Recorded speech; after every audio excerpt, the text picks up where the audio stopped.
Today at Manchester Theatres, it is my pleasure to be joined by Eddie Loodmer-Elliott, who is going to be performing in the spine-tingling play Ghost Stories.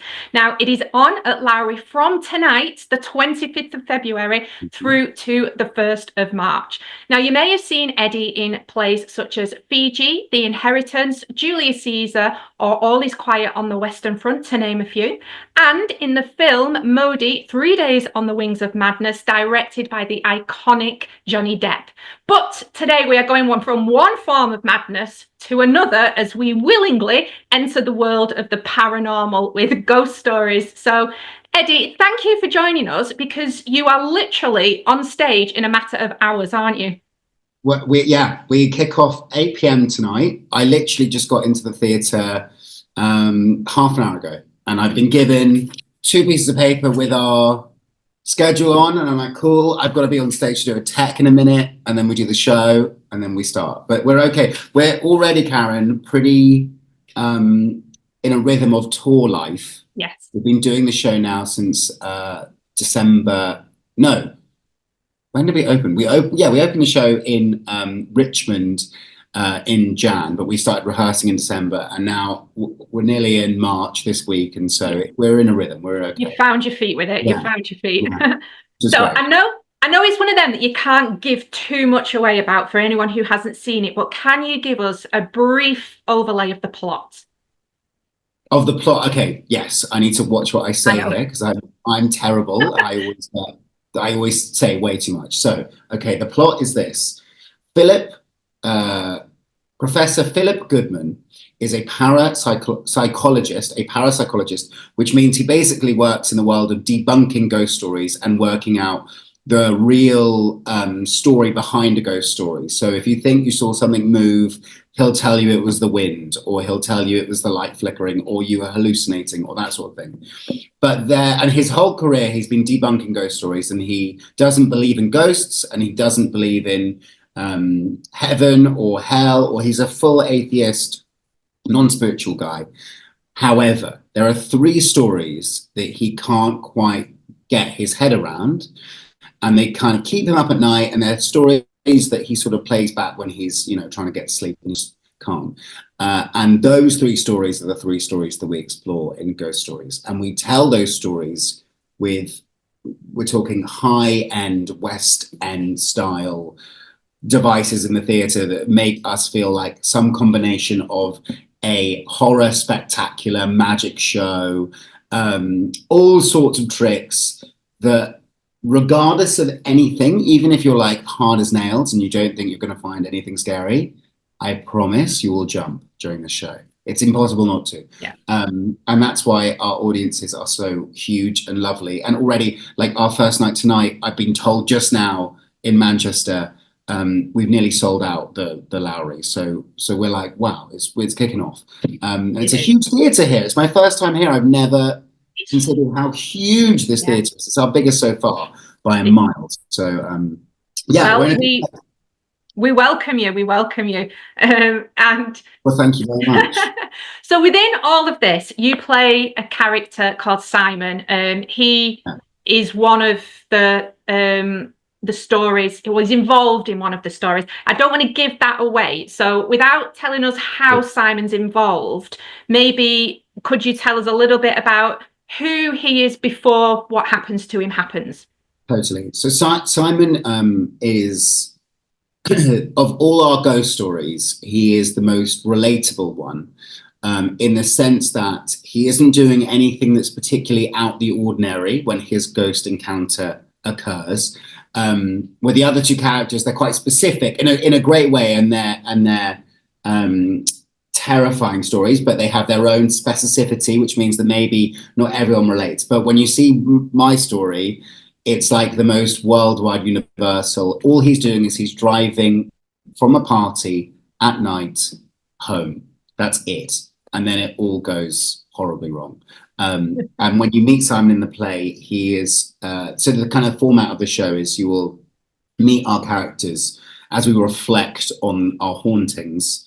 And Simon is so damaged by what's happened to him that he can hardly get like a sentence out without either manically laughing or crying or going through some rigmarole of emotion. Like he's just absolutely in a state of heightened trauma. So I won't say any more than that because I know that if I keep talking, I just will and I'll ruin it and I'll be in trouble. So I won't. But yeah, he's great. He's a very fun part to play because he's extremely tense. And if you're doing that every night, you have to like build up this rhythm of just going bananas for a bit, and then you kind of, when you stop, you can calm. Yeah. So well, I mean, you've said there that he bursts out with these like things, and it's quite humorous. And I've seen this show before, and as well as I do remember being scared to the depths of my soul, but I do remember laughing as well. There is humour in this play, isn't there? Fully. And the other actors won't mind me saying Simon's part is the funniest. Yeah. It's written that way. Way. Because Simon is so nervous and kind of he's like the lamest character in the sense that like you feel really sorry for this guy who's kind of a bit of a loser, but he's very funny because he's such a loser that you just have to laugh at him. But that's what creates the feeling of empathy from the audience. So the audience kind of with Simon as he goes through this like extremely horrible situation.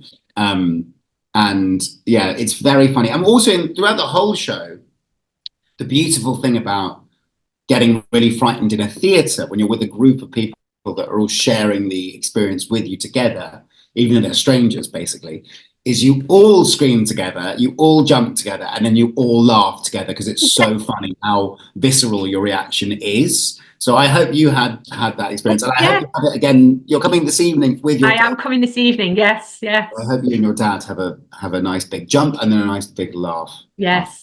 Yeah, you do laugh the minute you've jumped and then you are laughing at like, oh my goodness, at yourself. It's a brilliant response. And all of this is created by, of course, all of your fantastic acting. It's an incredible cast, but also by the effects and things that are put in there. Yeah. That's the whole thing. Yeah. So when you're rehearsing something like this, then do you get tech rehearsals sooner than you would in a normal play, or?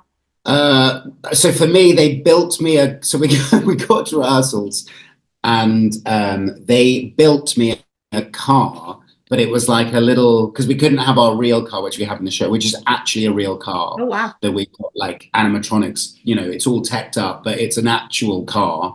But obviously in the rehearsal room in the Lyric in Hammersmith in London, we couldn't fit a car through the door. So they built me a nice MDF wood go-kart. And I was sort of like driving along but that was really the extent of the tech. And then we had a week of tech. And I don't think I've ever had such a long, in terms of the call time, we were teching from like, 9 a.m. till 11 p.m. Wow. It was like really long text for the whole time for a week because and even though the show is so quick, there's no interval, you're done and dusted in 85 minutes. The tech, every single moment of the show is like something is going off and happening without even the audience knowing it sometimes. And it's an amazing, the stage management on this play is like nothing I've ever experienced before. And it really works in massive spaces. I think there was a tendency when we did the show to think, it's quite scary, obviously, that's the whole thing. So it's going to be better in an intimate theatre, like a much more kind of close 600-seater type theatre. But we've done it to over 1,000 and it works just as well because of the just scale of the tech we've got. And we've all mic'd up and you can hear breathing and you can hear it and it's all very, I'm rambling on. But yeah, it's a real work of art as a kind of magic show celebrate. And the guys designed and helped do all of Derren Brown's shows in London back in the day. So they are fully kitted out with their magic knowledge and how to make things move on stage without people understanding how. Yeah. And I can concur because I've seen it once before. And it was actually where you're doing it tonight in the Lyric at Lowry. So even with a big venue, you are scared. You are scared. Yeah, you are. We're terrified. It's amazing. It works. And as someone who's seen it before, I have been told by a couple of other people, because I was like, is it going to have the same impact on me? And they were like, it absolutely will, because you will remember the fear of being scared, which then still sets you up to being scared, but also that you start to go, oh my goodness, you start to notice things hidden in plain sight. So it's like watching it afresh all over again. Totally. Yeah. And the play is designed for you to be able to do that so that you can come again and see all the stuff that you didn't really register as being meaningful in any way.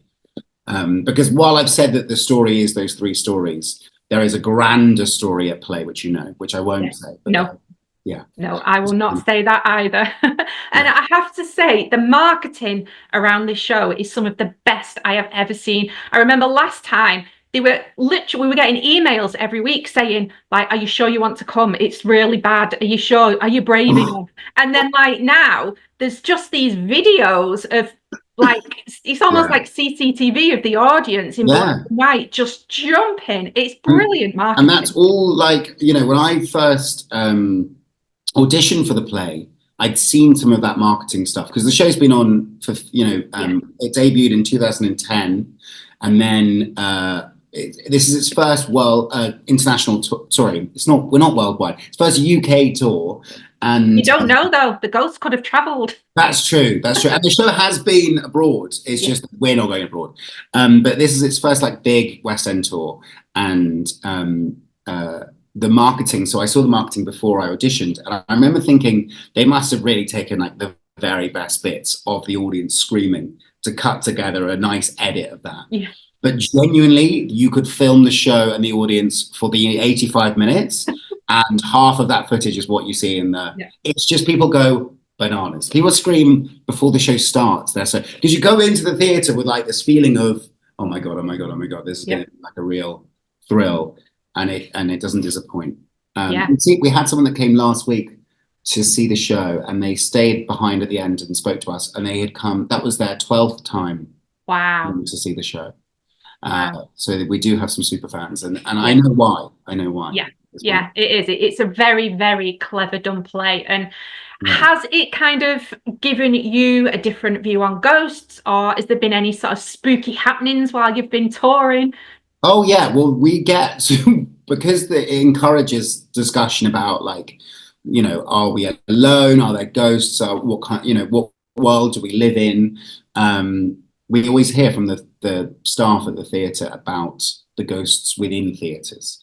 So I've only just arrived in Manchester, so I don't yet know the story behind the Lowry, and I know there will be one. But at most theatres we've been to, they've got a local ghost who will come, and they'll know who it is, and we hear some quite amazing stories. Yeah. And I personally am I believe in ghosts, so I'm always kind of like captivated. But a lot of our cast are actually not non-believers. So it really does divide you. Yeah. We do ask the audience, that's the one thing I'll give away, is we ask the audience, do you believe in ghosts? We find that out quite early on. Yes. Usually every night it's about 50-50. Yeah. So it really is one of those things that we're all still, do we, don't we? Yeah. And it doesn't matter if you do or you don't to come along and enjoy this play, because it's the thrill of it, isn't it? It's, yeah. And he, the lead character, is an atheist who doesn't believe. Yeah. So it's not like we're trying to say they all exist and you've got to, join us in our thinking. It's more that we're saying, what do we think? Are there, it's more of an open question as opposed to an answer. Yeah. It really is like a thrill ride in the theatre, and I cannot wait to come back again this evening. Oh, thank you. Eddie, thank you so much for your time. I know you've got to jump into a tech rehearsal now. So I will see you later, and I'm sure the rest of Manchester and Salford will be coming along to say hello. And if I survive, I will see you on the other side. Amazing. Thank you, Karen. I'll speak to you soon. See you later tonight. See ya. Bye.